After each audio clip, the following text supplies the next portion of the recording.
Breaking news Telugu రాష్ట్రాలలో ఎమ్మెల్యేల కోట MLC ఎన్నికల షెడ్యూల్ విడుదలైంది. మార్చి 20న ఎన్నికలు నిర్వహించి అదే రోజు కౌంటింగ్ పూర్తి చేస్తారు. అయితే ఈ 5 ఎమ్మెల్సీ స్థానాల కోసం కూటమి పార్టీల్లో ఆశావాహులు భారీగానే ఉన్నారు.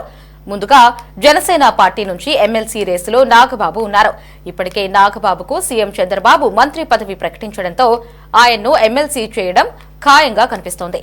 నాగబాబుతో పాటు టీడీపీ నుంచి పిఠాపురం మాజీ ఎమ్మెల్యే వర్మ, వంగవీటి రాధ, మాజీ మంత్రి జవహర్, వర్ల రామయ్య, మోపిదేవి వెంకటరమణ ఎమ్మెల్సీ రేసులో ఉన్నారు. ఇక బీజేపీ నుంచి మాజీ ఎమ్మెల్సీ మాధవ్ కు అవకాశం ఇవ్వబోతున్నారని రాజకీయ వర్గాలు అంటున్నాయి.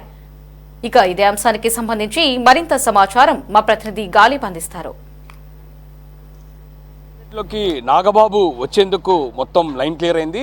ఆంధ్రప్రదేశ్ రాష్ట్రంలోని ఎమ్మెల్యే కోట ఎమ్మెల్సీ ఎన్నికలకు సంబంధించి షెడ్యూల్ రిలీజ్ అయింది. వచ్చే నెల 20వ తారీఖు ఎన్నికలు జరగబోతున్నాయి. ఆంధ్రప్రదేశ్ రాష్ట్రంలోని మొత్తం 5 ఎమ్మెల్సీలకు సంబంధించిన పదవీకాలం ఈ నెలాఖరుతో ముగిపోతున్న నేపథ్యంలోని ఎమ్మెల్యే కోట ఎమ్మెల్సీల ఎన్నికలకు సంబంధించి ఎన్నికల కమిషన్ షెడ్యూల్ రిలీజ్ చేసింది. ఈ నేపథ్యంలో ప్రధానంగా కూటమి పార్టీలు 3 పార్టీల నుంచి కూడా పెద్ద ఎత్తున ఆశావాహులు ఉన్నారు.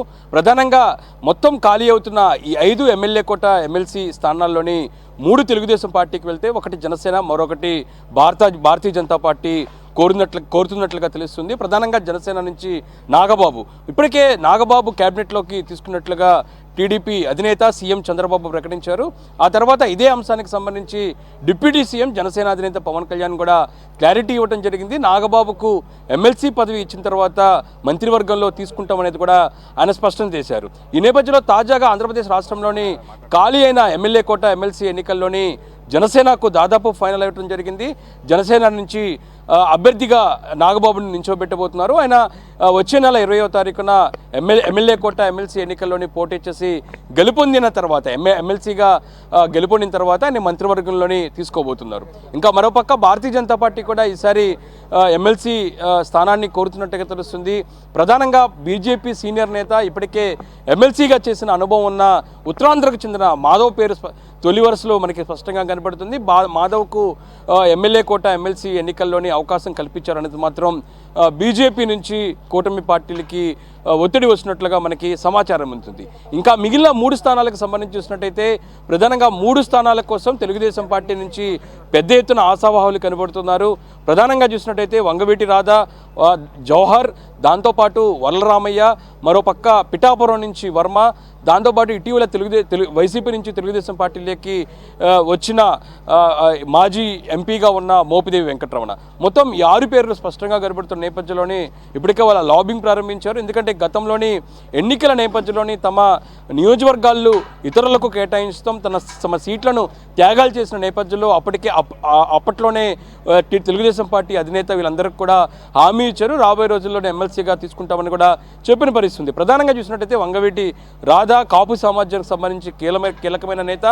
గతం ఎన్నికల్లో పోటీ చేద్దాం అనుకున్నా సరే ఈక్వేషన్స్, దాంతోపాటు స్థానిక పరిస్థితుల ఆధారంగా అతను పోటీ చేయకుండా తప్పుకున్న నేపథ్యంలో ఇటీవల కూటమి ప్రభుత్వం అధికారంలో వచ్చిన తర్వాత లోకేష్తో పాటు చంద్రబాబు కూడా నేరుగా రాధాతో మాట్లాడారు. ఖచ్చితంగా రాబోయే రోజుల్లోనే ఖాళీ అవుతున్న ఎమ్మెల్సీ స్థానంలో ఖచ్చితంగా అవకాశం కల్పిస్తాము, దాంతోపాటు మంత్రివర్గంలో కూడా తీసుకోబోతాం అనేది కూడా స్పష్టత ఇచ్చిన నేపథ్యంలో ప్రస్తుతం ఖాళీ అవుతున్న 5 స్థానాల్లోని ఒకటి జనసేన, మరొకటి భారతీయ జనతా పార్టీ, మూడవది తెలుగుదేశం పార్టీకి సంబంధించి వంగవీటి రాధాకు దాదాపు ఫైనల్ లైన్ క్లియర్ అయినట్లుగా మనకి తెలుస్తుంది. ఇంకా మరో ఆశావాహుల్లోని నేతగా ఉన్న వర్మ పిఠాపురం నుంచి గతంలోనే పోటీ చేద్దాం అనుకున్నా సరే చివరి నిమిషంలోని ఈ స్థానం నుంచి జనసేన అధినేత పవన్ కళ్యాణ్ పోటీ చేసేందుకు ముందుకు వచ్చిన నేపథ్యంలోని కూటమి పార్టీల అంగీకారంతో ఆయన పక్కకు తప్పుకున్నారు. అప్పుడే ఆయనకి వర్మకు ఎమ్మెల్సీగా ఇస్తామని కూడా హామీ ఇచ్చిన నేపథ్యంలోని ఆయన కూడా ప్రస్తుతం పోటీలో ఉండడం జరిగింది. ఇంకా ఎస్సీ సామాజిక వర్గం మాజీ మంత్రిగా ఉన్న జవహర్ 2019 ఎన్నికల్లో తిరువూరు నుంచి ఆయన పోటీ చేశారు.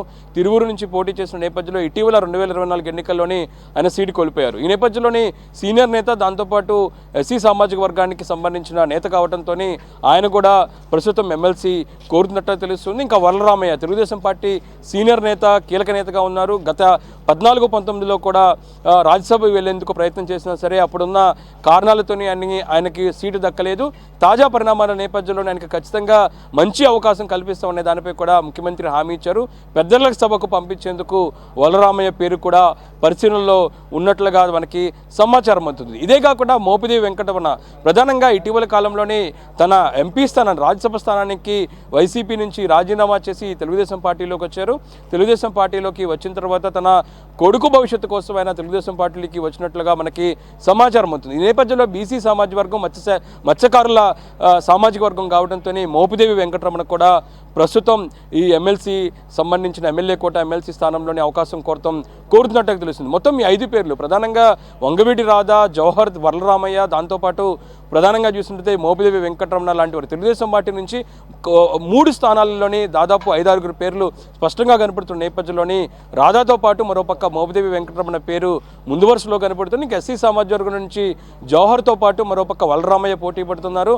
మరోపక్క ఈస్ట్ గోదావరి జిల్లా నుంచి వర్మ కూడా గతంలో పిఠాపురం స్థానం కోల్పోతుంటూ ఆయన కూడా పోటీ పడుతున్న నేపథ్యంలోని ప్రధానంగా మొత్తం ఖాళీ అవుతున్న ఈ 5 ఎమ్మెల్యే కోట ఎమ్మెల్సీ స్థానాల్లోని మొత్తం 2కి, ఒకటి జనసేన, మరొకటి భారతీయ జనతా పార్టీ దాదాపు ఫైల్ అయింది. 3 తెలుగుదేశం పార్టీకి వచ్చిన నేపథ్యంలో పెద్ద ఎత్తున ఆశావాహులు మాత్రం పోటీ పడుతూ ఉన్న పరిస్థితి కనపడుతున్న నేపథ్యంలోని ఇంకా జనసేన అభిమానులకు, దాంతోపాటు మెగా అభిమానులకు మాత్రం ఇది గుడ్ న్యూస్ అని చెప్పుకోవచ్చు. నాగబాబు ఎమ్మెల్సీ ఎన్నికల్లో పోటీ చేయబోతున్నారు. ఎమ్మెల్యే కోట ఎమ్మెల్సీ ఎన్నికల్లోనే జనసేన నుంచి పోటీ చేసి వచ్చే నెల 20వ తారీఖున పోలింగ్, అదే రోజు కౌంటింగ్ ఉంటుంది. ఖచ్చితంగా ఇప్పుడున్న బలాబలాల ప్రకారం 5 స్థానాల్లో ఇటు కూటమి పార్టీలే కైవసం చేసుకున్న నేపథ్యంలోనే ఆయన తొలితిగా ఎమ్మెల్సీగా గెలిచిన తర్వాత ఏప్రిల్ మొదటి వారంలోని ఖచ్చితంగా ఆంధ్రప్రదేశ్ రాష్ట్రంలోని క్యాబినెట్లోకి నాగబాబు రాబోతున్నారు. నాగబాబుకు ఎమ్మెల్సీగా ఇచ్చిన తర్వాతే మంత్రివర్గంలో తీసుకుంటామనే దానిపై ఇప్పటికే పవన్ కళ్యాణ్ స్పష్టత ఇచ్చిన నేపథ్యంలోని వచ్చే ఏప్రిల్ మొదటి వారంలోని ఆంధ్రప్రదేశ్ రాష్ట్రంలోని క్యాబినెట్లోని మంత్రిగా ఆయన ప్రమాణం స్వీకారం చేసే అవకాశాలు స్పష్టంగా కనబడుతున్నాయి.